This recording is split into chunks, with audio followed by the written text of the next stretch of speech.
Britain is a hugely diverse religious society, but of all the faiths practiced here, only one is truly British: modern pagan witchcraft, otherwise known as Wicca. Wicca is one of the fastest growing religions in the world. Its followers call themselves witches, worship a goddess of nature, and believe in the power to cast spells. Witches are among us. There's no doubt about it. A long-held presumption about us that we worship the devil. Oh no, we don't. But the most extraordinary thing about Wicca is the story of how it was born. Because while it looks like an ancient folk religion, Wicca was actually developed in the 1940s by a middle-aged nudist from the New Forest called Gerald Gardner. In one sense, he was highly devious. He wasn't a typical founder of a religion. King of the witches. His hair goes this way, his beard goes that way. He was witchcraft. I'm Professor Ronald Hutton. As a historian of British paganism, I've been studying Wicca for over 20 years. In this film, I'm going in search of the truth about this secretive, magical faith. I want to find out how this extraordinary Englishman reinvented witchcraft, became Britain's first celebrity witch, and in the process created a new world religion. Is it not a fact that these meetings are really very largely sexual orgies? They're not. Not in the least.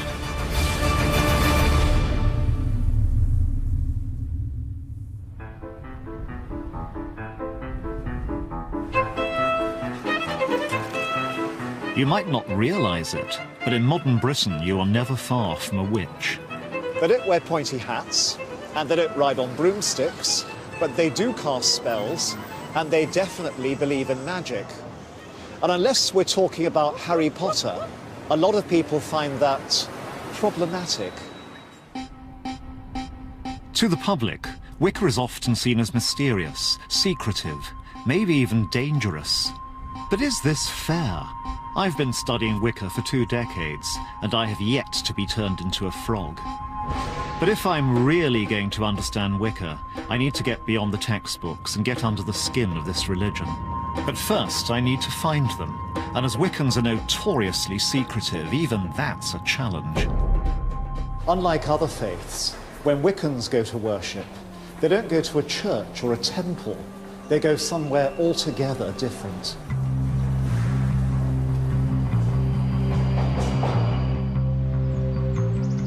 Modern witches are often urban creatures, but as a reverence for nature lies at the heart of their faith, they conduct their rituals in parks and woods right in the heart of the city.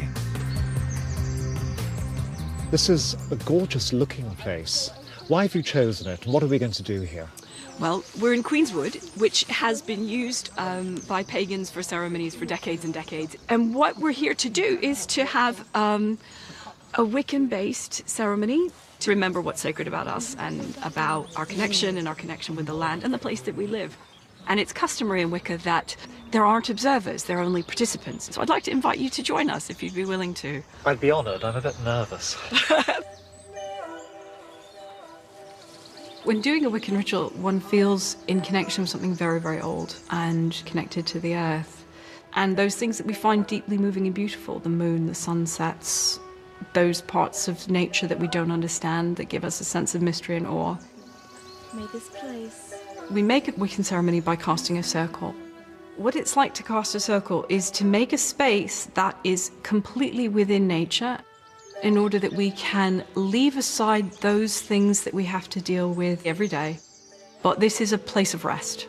So mote it be. So mote it be. There's a part of the ceremony in which we consecrate one another. And in that moment, we're doing the balancing act, which is remembering the divinity that dwells within. We're remembering, you know, you're a human being in front of me, but you too are divine. Blessed be. When doing a Wiccan ritual, one feels in connection with something very, very old and very beautiful and very connected to the earth. And all the tension of all the duties and all the things that we have to carry, I just feel it just draining away. Now, I thought that was a lovely ritual. There's clearly more going on here than just a bunch of people having a good time in a wood. There's something quite deep. But does it bring me any closer to understanding what Wicca actually is? Rituals like this, with their reverence for nature, feel like the continuation of a very ancient tradition. But in fact, nothing could be further from the truth, because Wicca doesn't have its origins in the mists of time, but in 1930s Dorset.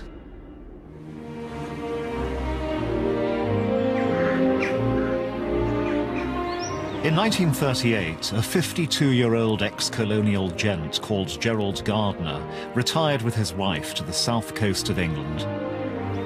This is Highcliffe, an archetypal conservative English community with its village church, Rotary Club and Tory MP. But hidden just beneath the surface 75 years ago was something a lot stranger. And Gerald wasn't long in finding it. For one thing, Highcliffe was a hot spot for naturists. And despite his eminently respectable appearance, Gerald liked nothing more than taking his clothes off. When there's no sun to worship, their conscience permits a compromise with a sun lamp. Well, Gardner moved to this area in 1938, and this is the house that he bought. Wow. And this is where Gerald and his naturist friends would have enjoyed the sunshine. It's almost the perfect private nudist paradise. It's large, it's sunny, it's open, yet it's well hidden. But not to worry, everyone's equipped with this sort of clothes from birth. Gerald had found the perfect retirement spot, and he wasn't alone. Bankers, accountants, teachers, and a host of tea and scones types seemed to be keen on retiring disgracefully. We've got extraordinary evidence of this from a rather jokey piece which appeared in the Christchurch Times in 1939. The instant success with the neighbours of the Elphinstone Road nudist colony has been marked. One old gentleman who has rented a second floor back says his outlook on life generally has entirely changed in the last few weeks. He has now no use for his car or fishing tackle and wishes to exchange them for anything useful such as telescopes, binoculars or camera. And also Gardner had a darkroom built, and I think he was going to develop and print his own photographs, but it may be that they were of a naturist nature, that it's not the sort of thing you want to take along to your local chemist, because even more rumours would have spread then. He would stand out when he arrived because he would look so different. He had this shock of white hair, and also what I remember was that he had tattoos on his arm. And I know of boys that they would cross the road because he was a bit odd looking. So even with his clothes on, Gerald seemed different. It was rumoured that his racy photo sessions went along with affairs and a taste for flagellation. But Gerald wasn't satisfied. He was seeking something stranger, and in 1939 he found it. Gerald was about to become a witch. This old house in Hampshire has a remarkable claim to fame, for it was here on a night in 1939 that a middle-aged man called Gerald Gardner was apparently initiated into witchcraft. I was blindfolded, clasped from behind and told, "I give you the password." Gerald claims that he was stripped naked, brought into a room full of witches, all similarly nude, and then given the secrets of an ancient magical religion. I was then pushed through a doorway and into the circle. And then the word Wicca was mentioned. Wicca, witch. They're witches. Witches still exist. From that night until his death, nearly 30 years later, Gerald Gardner devoted his life to witchcraft.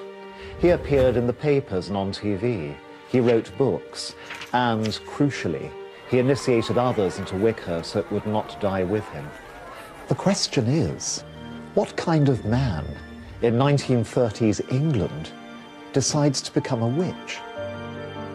For clues about Gerald's journey to becoming Britain's most famous witch, we need to delve into his earlier life. Gerald Gardner came from a family that had made a fortune in the timber trade. He grew up in Lancashire, but at the age of 6, he was packed off abroad with his nanny because of ill health, and he never went to school. Gerald Gardner was essentially an unwanted child, I think, really, because he was asthmatic and bronchitic and he was sent out to the Far East for his health. But the family never really reclaimed him. Gerald was more or less sort of left on his own to learn, and he did. Country of sunshine and shadow, where the ancient mingles with the modern in the busy streets. Gerald became very well-travelled very quickly, and as a colonial it was natural for him to seek his fortune among the tea and rubber plantations of the Far East. This is not the driver's usual attitude. He's just posing for our cameraman. But while most colonials were content to sit back and drink G&T, Gerald went out and studied the tribal cultures of the places where he was living. In particular, he became fascinated by tribal ritual magic. It's not uncommon for some to go into a trance, as if hypnotized by the drug. One of the rituals that he attended was putting a young girl into trance. Disease was driven out of their bodies by spells. Magic to these tribal people was a matter-of-fact affair. It was real. Gerald says it was really quite an atmosphere. It was quite unlike anything that he had seen before. Gardner's fascination with tribal magic went along with a deep interest in Western occultism. He was inspired by pioneers like Sherlock Holmes author Arthur Conan Doyle, who was heavily involved in spiritualism and had become one of the most prominent public figures in magic and the supernatural. Gerald picked up on Conan Doyle's magical world, and it wasn't long before he was following in his footsteps, experimenting with seances and spiritualism.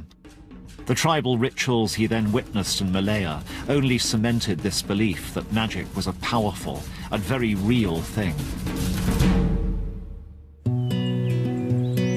So, by the time he retired to Highcliffe, Gerald had been studying magic for decades. And he soon made contact with local occultists, in particular a large group of Freemasons who were based nearby. He found a people who were, if not exactly like-minded, then similarly minded. There were some people who were very interested in esoteric things. There were others that were interested in nature and nature spirits. They were people who knew the local folklore. They knew the lie of the land. Those people, as he got to know, were interested in something else as well. This something else turned out to be a kind of native English version of the ritual magic Gerald had experienced in the Far East. It was real English witchcraft, and Gerald wanted in. Imagine, if you can, how this sort of thing would have seemed to most people in 1939. To most residents of Highcliffe, had they but known the truth, Gerald would have seemed little short of insane. But was this all madness, or was Gerald simply following tradition? In Britain there is a long history of useful witchcraft dating back to the Middle Ages. Known as the cunning folk, these witches would cast spells to heal the sick or bring good luck. Research has shown that Gerald essentially used these spells in his own New Forest rituals. But it was his ambition that set Gerald apart from the cunning folk of old. For him, these English folklore spells held much greater power. Gerald had ambitions to use magic on a much grander scale that would change not just your health, but the entire world. He was about to test his newfound magical powers against something truly dangerous. As just across the sea, Hitler began to threaten invasion.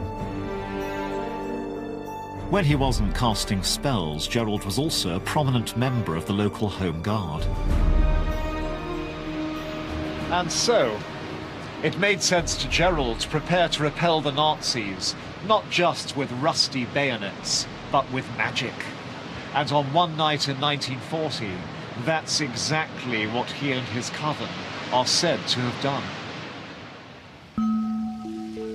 We were taken at night to a place in the forest where the Great Circle was erected.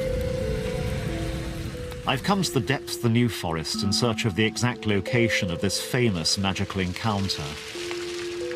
And here to talk me through it is Gerald's biographer, Philip Heselton.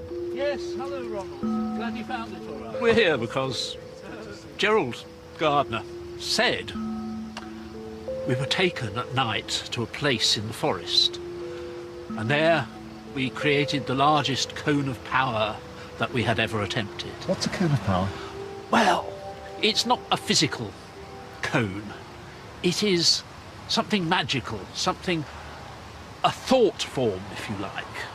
This was to be directed towards the high command of the German army, and indeed to Hitler himself. For Gerald, the threat of German invasion was the perfect opportunity to demonstrate the true power of Wiccan magic. And the great cone of power was raised and slowly directed in the general direction of Hitler.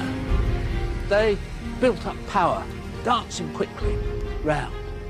And then when that power had reached its climax, there was this cone of power which could be seen by those who were sensitive to these things. The command was given. You cannot cross the sea. You cannot cross the sea. They rushed towards the fire, at the same time raising this cone of power and sending it over to the German high command and indeed to Hitler himself. I have to confess, although the night isn't particularly cold, I'm shivering a bit here. I got wet feet. It's pretty uncomfortable. Would it have been similarly physically exhausting for them? Well, yes, because they weren't in the first flush of youth, most of them. It was something which exerted them. It exerted them greatly. And Gardner says several of them died shortly after that ritual. You cannot cross the sea. You cannot come. You cannot come. This was, if you like, the life force of the individuals coming out. This was important to them. And they were prepared to sacrifice themselves, if necessary, in order to achieve this objective. This wasn't just doing it for fun. These were people, you know, they were too old to join up, and all right, Gardner was in the Home Guard, but they felt they wanted to do something. And so they used the skills that they believed that they had, which were the magical ones. And so, I say, it would be surprising if they hadn't done it. And we know of various other groups throughout the country that were doing similar sort of things.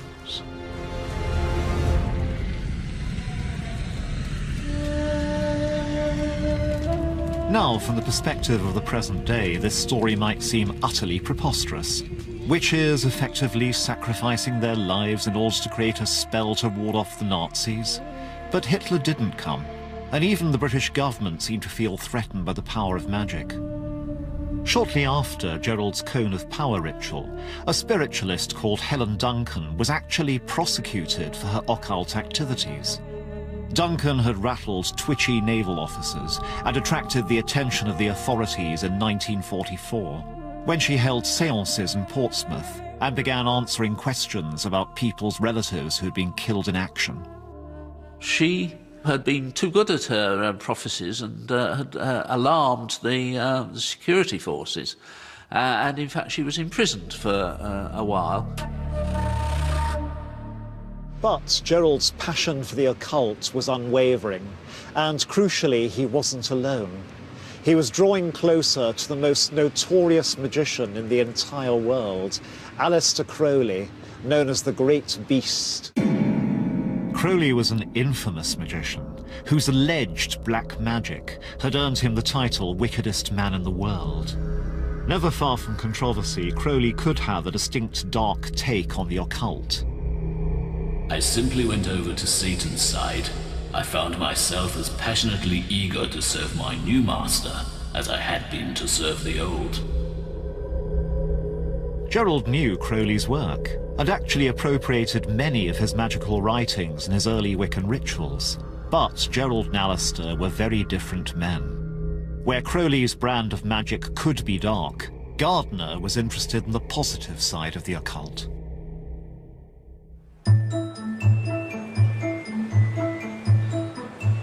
And these colourful characters gathered here at the Atlantis bookshop, which had a temple in the basement and sold rare texts with instructions on how to summon the dead, talk to angels, and wield supernatural power.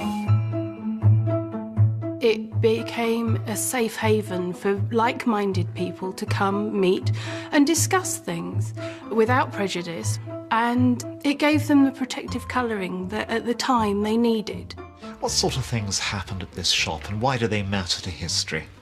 They matter because there were so few places that people who've been interested in this sort of thing could meet their fellows, where you could talk as equals, whether you were a witch or you were a high ceremonial magician or an astrologer or a numerologist, you have always been treated as equals here. And people would have enjoyed each other's company because they could talk honestly. What do you think of Gerald Gardner? My father used to come home saying, "He was in again today, kids. King of the witches. His hair goes this way, his beard goes that way." And he had style, he had presence, and he had a great cracking wit as well. That charismatic person is exactly what you need to create a movement. And this gave him a platform, not exactly as a recruiting platform, but it was a place where people could come, meet each other, be gently vetted to see if they were suitable. Crowley was nearing the end of his life, and he wanted Gardner as heir to his secret occult society. But Gerald was not content with a secretive underground subculture. He wanted to take Wicca to the masses. So that's exactly what he was about to do, with a bang. Is it not a fact that these meetings are really very largely sexual orgies? They're not in the least. Dr. Gerald Rosso Gardner is a qualified scientist. He is also a witch. This is Gerald Gardner, appearing on the BBC's Panorama programme in 1958. Most witches are initiated quite young, and of course, some of them are young, some of them are middle-aged, some of them are old.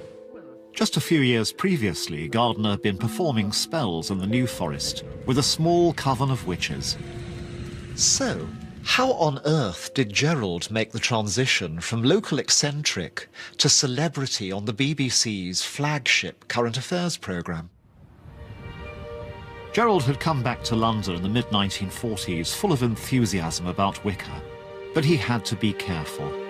It might be okay to discuss this stuff in the safety of the Atlantis bookshop, but the Witchcraft Act was still in force. In those days, to proclaim yourself a public witch was illegal, and to be involved in the occult made you a social pariah. In the 1940s, the core beliefs of Wicca were so radical, it was a very risky religion indeed. Britain was still a very orthodox society, and anything other than Christianity was treated with suspicion. But Gerald was desperate to spread the Wiccan word. And so in 1949, he found a compromise. He adopted a pseudonym and he published a novel. And this is it, High Magic's Aid.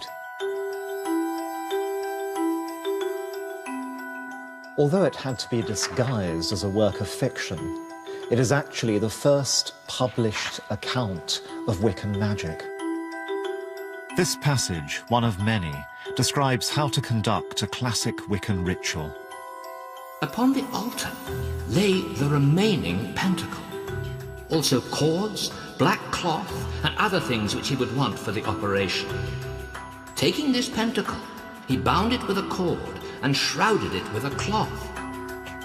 It could be seen just as a story, but for those in the know, it was quite revealing. It included quite a lot of witchcraft rituals that are fairly familiar today. In some ways, it's a terrible novel. It's too many yees and prithees and forsooths and thous. But in essence, it's witchcraft writ large there. High Magic's Aid wasn't exactly a bestseller, but it did sow the first seeds of Wicca out in the wider world. Then in 1951, after a campaign by a group of spiritualist MPs supported by Winston Churchill, who himself had become interested in the occult, the Witchcraft Act was finally repealed.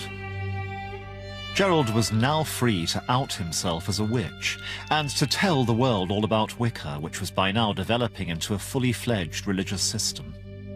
Since his New Forest initiation, Gerald had become something of a magpie, building his new religion from many sources.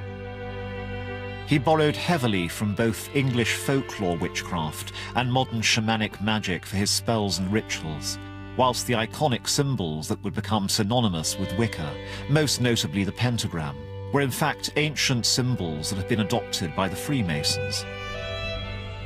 This blend of influences found expression in Gerald's collection of magical objects. But to see some of these, you have to go to a rather unlikely location.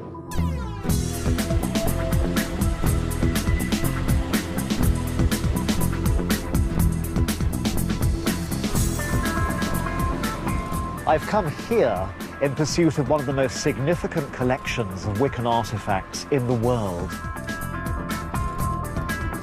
And among them is one of the most important Wiccan manuscripts of all.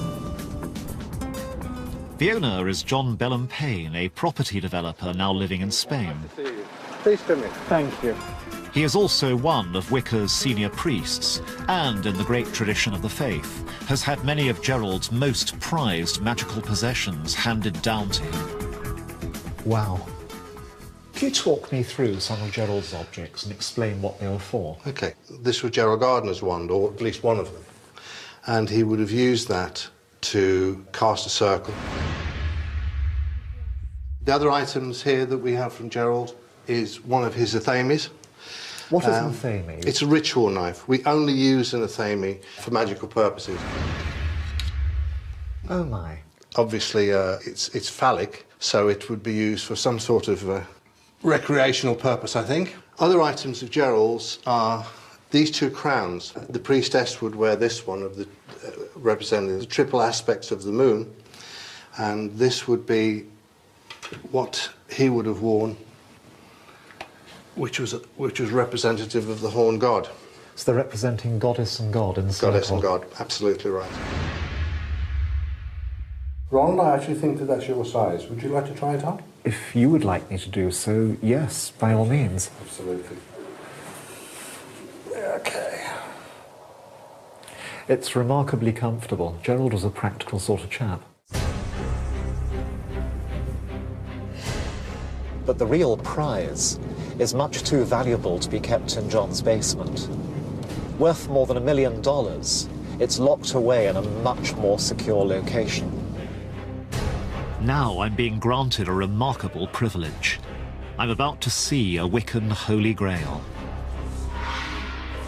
Here, in a secure vault in this bank, is one of the most significant and valuable religious documents of the 20th century. This is the foundation text, the closest thing to a Bible, of modern pagan witchcraft. And never reveal the secrets of the art. It's called the Book of Shadows. It's Gerald's own magical workbook, his experimental notes for what Wicca would become. Here Gerald wrote down the original rituals and spells that Wiccans have been using ever since. It's a manual. And like Wicca itself, it remained a work in progress rather than a fixed set of doctrines. So, Ronald, this is it. This is Gerald Gardner's first and original Book of Shadows. First of all, it's probably the most famous book that there is in the craft. And as far as that is concerned, my take on this book is I think it's as important as owning the original Bible, because it's full of just everything that Gardner learned at that stage from a whole load of different sources. First, draw a circle with athame and sprinkle with exorcised water. Light candles. And this is the important part, is this is a book of experiences. This is a book about things that have gone right and some things that have gone wrong. This is wonderful. It's certainly the oldest Wiccan book surviving in Europe. It is a strange mixture, which I think is classic of Gerald. It's a mixture of a book of actual ritual to be used in the temple and read from. It's also a kind of notebook with odds and ends taken from all sorts of sources. I call upon the goddess to enlighten the hearts of all whom I call into this circle. Looking at this gives me two further insights into old Gerald. The first is just his love of beautiful things, his artistry, his love of script, like his love of wands, like his love of crowns, and also his willingness to adapt, to go on from one thing to another. This is somebody who's creating a work in progress which other people can pick up and with which they can do things. And move on from. Yeah. Yeah, that's the exciting thing about the craft, is it never stays still. In the Book of Shadows, Gerald had written not just a guidebook to the spells and rituals of Wicca, he'd produced a manifesto for a new religion. Wicca had truly been born, and now he was desperate to take it to the masses. Gerald was now a man in a hurry, desperate to ensure that Wicca didn't die with him. He'd devote the next 10 years to spreading word of it throughout the land, whatever the consequences. In 1954, Gerald published his essential guide to Wicca, Witchcraft Today. He also opened Britain's first museum of witchcraft on the Isle of Man, and he started to be featured in newspapers looking for a sensational story. Today, the People prints a report that discloses the existence of a repulsive sword-and priestess go wild. It was after a series of muckraking tabloid features accusing Gerald of practicing black magic and devil worship that he really got his big break. Gerald was invited to defend himself on Panorama. This would become a definitive TV moment watched by millions that gave the British public their first sight of a real live witch. Is it true that the dancing takes place as a rule naked? Yes. Now, why is that? It's the tradition, it's the order of the goddess, who you shall always be naked, that's my right. And of course, to work magic, you must be naked. Gerald couldn't have hoped for a bigger audience, and even in the face of some provocative questioning, he kept his dignity. Just. I want to put this to you very frankly. I've been reading your book, and I'm tempted to ask you, is it not a fact that these meetings are really very largely sexual orgies? They're not. Not in the least. Gerald might have faced derision from the BBC, but 12 million people had just heard about Wicca for the first time. And what then happens when the circle is drawn? Well, then, of course, they generally are starting with the dance. Then there's the worship of the gods. Then, of course, it depends what they want to do. If they want to work magic, they work magic. I think Gerald felt he was on nothing less than a sacred mission, and now he had found his audience. What he was about was getting this thing planted in as many places as he could possibly bloody well plant it, because he reckoned it was great stuff, and he wanted it to survive. I would never have come to Wicca and pagan witchcraft if he hadn't done that, if he hadn't published a book when some people maybe thought that maybe that wasn't the best idea. I would never be where I am now. He's the one who put it out there and said, no, people should know about this. This is amazing. Well, thank you very much. Broomsticks, I think, are all waiting. And through all this, Gerald got his wish. He had become Britain's first modern celebrity witch. It's like turning the crank handle of an old car, you know, nothing happens then. And then suddenly it sparks into life, you know. And that was what happened in about the mid-50s. And a coven was formed, which kept going, and in fact is still going today. As Gardner's fame grew, so too did his following. People were writing to him in their hundreds, wanting to become witches. One of his converts who joined him on Panorama was Lois Bourne. Janet, how old are you? I'm 29. And are you a hereditary witch? Well, I do have witch ancestry, but it's only within the last few years that I have been practicing witchcraft. How did you find out about Wicca? I had all these spiritual gifts and I didn't know what to do with them. And eventually I read a book by Gerald Gardner, I think it was called Witchcraft Today, And I wrote to him and I asked him if he could explain these strange things which had happened to me throughout my life. And he said, well, it's very clear to me, my dear, that you are a witch. And of course I burst out laughing. And I said, but do witches really exist except in fairy stories and in mythology? And he said, well, about 1 person every 8,000 has the gift so strongly emphasised the way you have it. And he offered to introduce me to a group of witches who would help me and train me. What makes people take up witchcraft?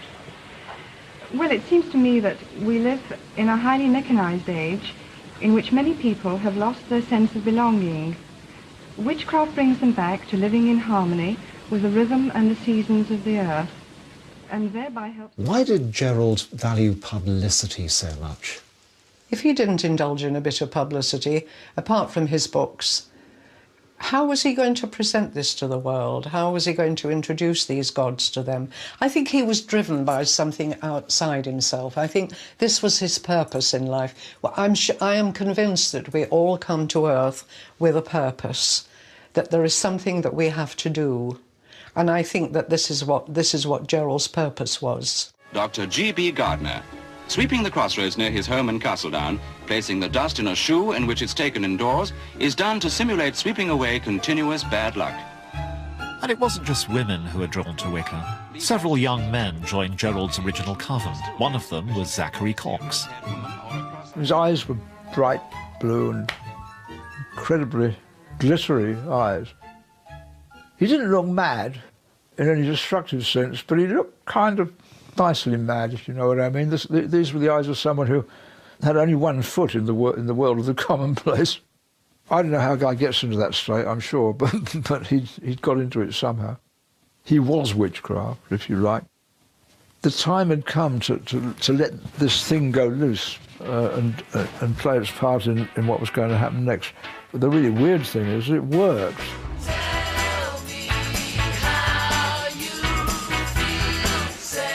And at the dawn of the new decade, there was something else in the air that would work in Wicca's favour: social revolution. Social rebels have taken over in what seems more like an invasion than a revolution, because they've got their own new language. As the 60s began to swing, Wicca's emphasis on gender equality, nature worship, and sacred sexuality made a perfect fit for the historical moment.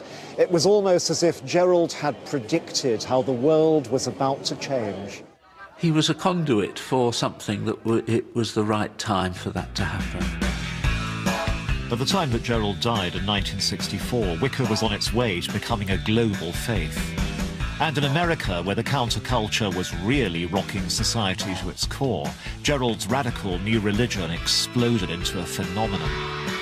Throughout the 70s and 80s, Wicca continued its march into the mainstream, helped in no small part by hugely successful cult movies like The Wicker Man, which provided a tantalizing, if inaccurate, glimpse of the pagan faith to cinema goers throughout the world. Oh God!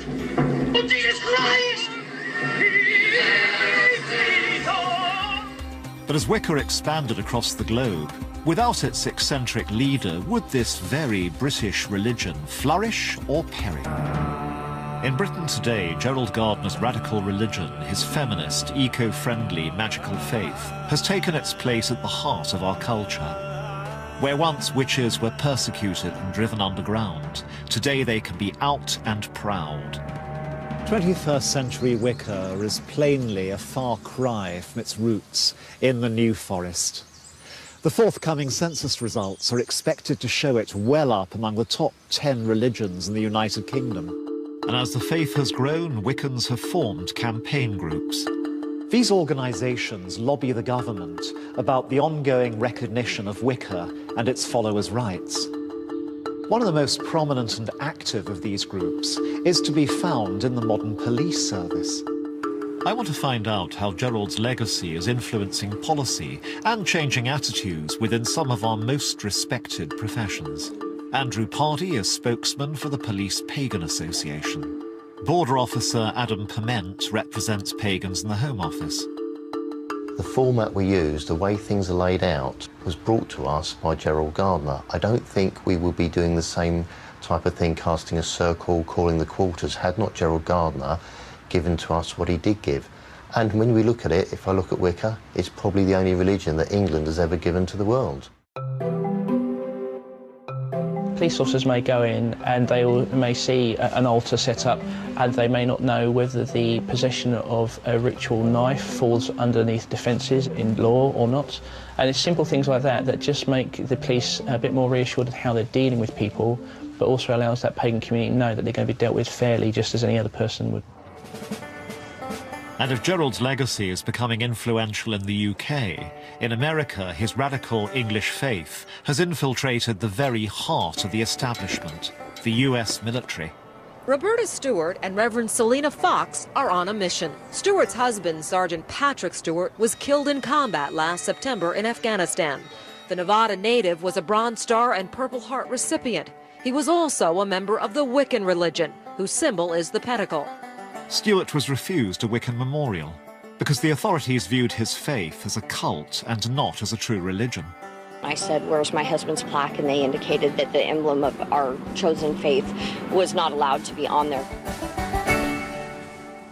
Since this test case in 2007, the Wiccan pentagram has been a religious symbol officially recognized by the US military and can be carved on the gravestones of service men and women who are killed in the line of duty.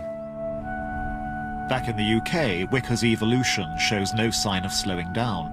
Indeed, it's almost certainly the fastest growing religion in the country. And what's interesting to me is that it's the younger generation that is leading the march. This is Croydon, South London. Not perhaps the most magical place on the planet. This weekend, Croydon is hosting the biggest gathering of witches in the world. I've come to Witchfest. When Gerald Gardner wanted to find witchcraft, he had to do so by getting into a secret coven. Today's would-be witches can do so at the click of a mouse. But do these young people know who Gerald Gardner was? To me, Gerald is a trailblazer and a revolutionary. He was so brave and courageous in embracing a religion that was so outside of the norm, and finding other people that could join him in that. That's for me what I respect about Wicca, the opportunity to be revolutionary and passionate about spirituality with an absence of orthodoxy. He inspires me because he was so alive in his own lifetime and vibrant in that. I appreciate how he helped make it more public, and you know, we're all interested in it probably because of his influence within the witchcraft world.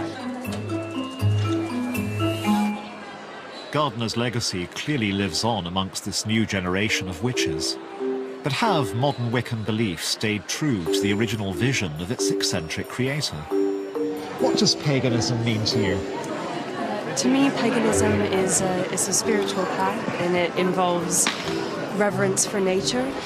Wicca means to me finding my spirituality embodied in a religion that is incorporating a feminine divine. What would you call it? Is it a religion to you? Is it a spirituality? Is it a craft? All three. Yeah. Wow. Yeah. It's a craft because we practice witchcraft, and it's a spirituality because it's independent to how we are as individuals and how we explore it within ourselves. Whether it's nature, feminism, or spirituality that inspires Gardner's young followers, Wicca is about the power of magic. Magic changed Gerald's life. It gave him a vision of a new type of religion, and it drove him to push back the boundaries of the possible. Magic does work. The fact that sun rises every morning and we're here to see it is magic. The fact that the moon glows big and bright and lights the way in the darkness is magic. And we have that, and we celebrate that, and we hold it very, very dear to our hearts. It's very difficult to define, but it's so powerful. A witch on their own can't do that much, but when they get together, they're so powerful. In the course of making this film, I've encountered many people who practice a religion called pagan witchcraft, which to them is clearly as beautiful, transcendental and effective as other faiths are to their believers. And it was brought into the world by a classic English eccentric who managed to publicize a religion of lasting power. It's feminist, it's nature-centered, it seems to give people a great deal of choice. But the single most powerful idea I take away from Wicca is this. Whereas other faiths say, this is what you should feel about the divine, this one says, this is how you can feel divine. Was the Great Fire of London started deliberately? The untold story next on More For.